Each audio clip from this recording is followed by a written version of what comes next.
Bienvenue dans une nouvelle vidéo de la chaîne Intemporelle. Aujourd'hui, on va parler des 5 premiers parfums que tu devrais avoir. Donc, moi, j'ai une théorie de 5 parfums. Si tu écoutes mes vidéos en anglais, tu vas voir que mes 5 parfums, c'est tout le temps la même théorie. Tu as des parfums plus affaires, business, un peu plus classique, élégant ou un petit peu plus masculin et puissant. Tu as les parfums séductifs, qui est la deuxième catégorie, qui est des parfums un peu plus sucrés, généralement, un petit peu plus attirants. Ensuite, tu as les parfums d'été et tu as les parfums d'hiver qui sont des parfums plus spécialisés pour les saisons, un petit peu plus décontractés, règle générale. Mais dans le fond, tous les parfums peuvent être spécifiques pour une saison. Et finalement, les parfums de tous les jours, qui sont généralement des parfums un peu plus frais, un petit peu plus propres, un peu plus simples, qui vont pas trop choquer le monde, vont être beaucoup plus, qu'est-ce qu'en anglais appelle mass appealing, mais quelque chose qui va attirer la plupart des gens.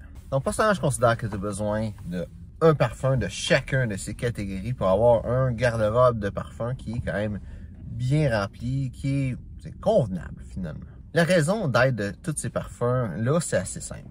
T'sais, le parfum séduction, dans le fond, si tu t'en vas dans une date, c'est le fun d'avoir un parfum qui est un petit peu plus séducteur. Des parfums qui vont avoir, par exemple, des notes de fèves de tonka, des notes de vanille, des notes de tabac aussi, parce que le tabac, c'est une note qui est très séductrice. C'est une note qui est très versatile, en réalité, le tabac. Des parfums qui sont un peu plus sucrés, un petit peu plus agréables, un peu plus séducteurs, finalement. Je pense qu'il y a un parfum qui est vraiment existentiel. Il y a aussi les parfums que j'appelle business, qui est généralement qu'est-ce que je porte comme type de parfum, mais c'est un parfum qui va être un peu plus puissant, un petit peu plus masculin. En règle générale, les parfums un petit peu plus old school, un petit peu plus anciens, comme les parfums des années 80 vont bien fitter dans ce type de parfum-là. Je dis old school de façon assez vague, parce que techniquement, les années 90 aussi, c'est old school, puis les parfums des années 90, ça prête pas très bien ce type de parfum-là, à mon avis. Ça peut être des parfums un peu plus naturels, un peu plus élégants aussi. Ça, c'est surtout aussi, tu t'habilles de façon classique, c'est le genre de parfum qui va très bien aller avec pas mal n'importe quoi que tu vas porter. C'est des parfums que généralement, quand tu t'habilles bien, le parfum va bien avec ça. Ce qui est le fun avec ce genre de parfum-là, quoi, ça te sert vraiment, c'est si tu as besoin d'aller d'aller rencontrer un client, aller dans un événement spécial, quelque chose, d'avoir un parfum particulier que tu vas pouvoir te démarquer, mais ce parfum-là va faire une bonne job. À l'opposé, le parfum de tous les jours, c'est un parfum qui va être complètement à l'inverse de ce parfum-là. Tu veux quelque chose de propre, de simple, qui va pas te faire remarquer, mais qui va faire en sorte que tu vas quand même sentir bon. Tu sais, quand je parle du parfum business ou parfum d'affaires, les deux choses qui me viennent en tête, c'est si tu as besoin d'aller faire une présentation devant un groupe de personnes, quel parfum que tu voudrais porter. Et aussi, si tu as besoin d'aller voir un client, quel genre de... Tu aller rencontrer un client, quel parfum est-ce que tu porterais. Mais pour les parfums de tous les jours, il y a deux événements que je pense tout le temps avec ça. C'est quand tu vas aller dans un bureau qui va être confiné, si tu as besoin de travailler dans un bureau avec d'autres personnes, est-ce que c'est un parfum, est-ce que tu porterais dans ces événements-là? Et une autre chose aussi, une autre question, c'est dans des funérailles. Est-ce que c'est un parfum que tu porterais dans des funérailles? Parce que des funérailles, tu veux pas quelque chose de flamboyant. Tu veux pas quelque chose que le monde va sentir partout, que tu vas rentrer, qui va annoncer ta présence. Tu veux pas, tu sais, dans les funérailles, tu t'en vas pas là pour te faire les clients. Tu t'en vas pas là pour te faire une date. Tu t'en vas là pour payer hommage à la personne qui est décédée, puis de donner ton support à la famille de cette personne-là. Donc, tu veux pas de quoi de trop flamboyant. C'est pour ça que ce genre de parfum-là, de tous les jours, ces critères-là, c'est quelque chose de pas flamboyant, de quelque chose de simple.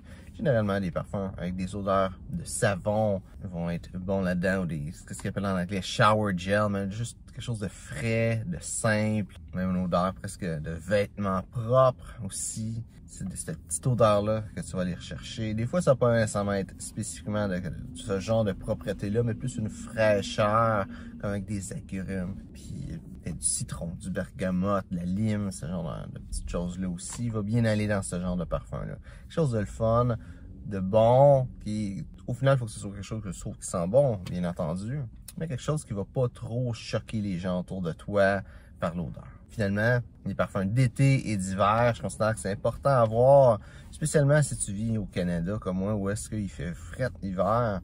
Dans le fond, qu'est-ce qu'il faut savoir, c'est que le parfum, le monde s'imagine que la concentration du parfum, c'est le gros critère qui dit si le parfum va se faire sentir par les autres, va projeter autour de toi ou non.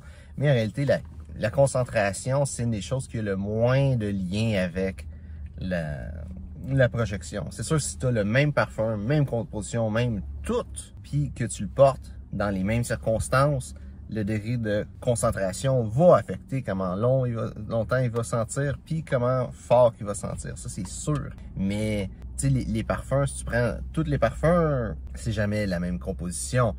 Donc, ça revient à être un élément qui est vraiment subtil puis qui change pas grand-chose. Les deux grandes choses qui vont changer, ou les trois grandes choses en réalité qui vont changer, à quel point que le parfum va projeter plus, va durer plus longtemps, ça va être la composition du parfum en tant que tel. Parce que un parfum qui va être une eau de Cologne qui est vraiment pas concentrée, à base d'agrumes, va projeter beaucoup plus que une eau de parfum qui va être boisée, qui est des notes qui projettent moins. Et à l'opposé, un autre parfum avec des notes d'agrumes va durer beaucoup moins longtemps qu'une eau de Cologne à base de notes boisées. Donc ça, c'est une des choses qui va affecter beaucoup. Une autre chose, ça va être ta peau. Peut-être que toi, de la façon que tu es, que tu as chaud, puis tout ça, les notes vont projeter plus ou moins. Tu as certaines notes qui vont marcher plus sur toi, d'autres moins. Par exemple, moi, la lavande projette énormément quand je la porte. C'est une note qui se sent énormément, au point tel qu'il y a des parfums qui sentent juste la lavande sur moi quasiment quand c'est même pas une note importante dedans. Et toi, ça va être différent. Et la troisième chose qui affecte énormément la projection et la durée du parfum, mais surtout la projection, dans le cas qu'on parle, c'est température ambiante de l'extérieur. Donc l'été, dans le fond, un parfum, la projection du parfum, c'est très simple à expliquer, c'est que tu te mets un liquide sur ta peau, puis ce liquide-là s'évapore, et c'est l'évaporation de ce liquide-là que le monde va sentir. Donc, le plus il fait chaud, le plus liquide que tu te mets sur ta peau va sécher rapidement, va s'évaporer rapidement, comme tu peux te douter.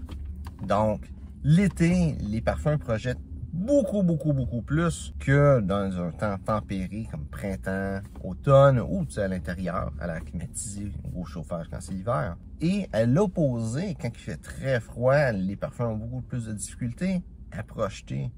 Donc, si tu as des événements à l'extérieur, mettons tu t'en vas jouer au golf avec des amis, si tu t'en vas dans un pique-nique, dans un dîner d'affaires, sur une terrasse, c'est bon d'avoir un parfum que tu peux porter l'été, qui va pas sentir en malade, qui va pas être trop intense l'été. C'est important d'avoir un parfum d'été.